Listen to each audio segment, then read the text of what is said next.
High, আমি স্নেহা।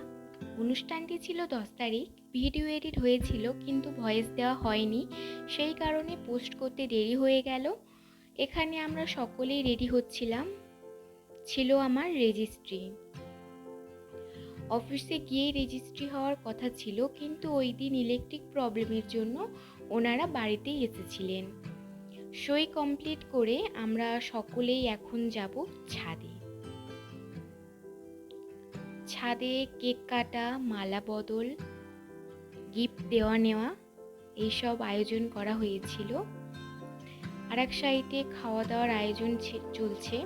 এখানে মা, বাবা, পাশের বাড়ির কাকিমা ওনারা পরিবেশন করছেন। আমার দাদা আর ওই পুচকেটা উলু দিচ্ছে। সমস্ত আয়োজন করা হয়েছিল, সেগুলো কমপ্লিট করে আমরা খেতে বসে পড়েছি। দাদা পরিবেশন করছে, সেই নিয়েও প্রচুর হাসি মজা হচ্ছিল। দিনটি খুব ভালো কেটেছে সকলেরই। আমি হাতে যেটা পরে আছি ওইটা আমার হাজব্যান্ড আমাকে দিয়েছে, এবং হাজব্যান্ড যেটা পরে আছে আমি আমার হাজব্যান্ডকে ওটা দিয়েছি। ভিডিওটি এখানেই শেষ করলাম। বাই।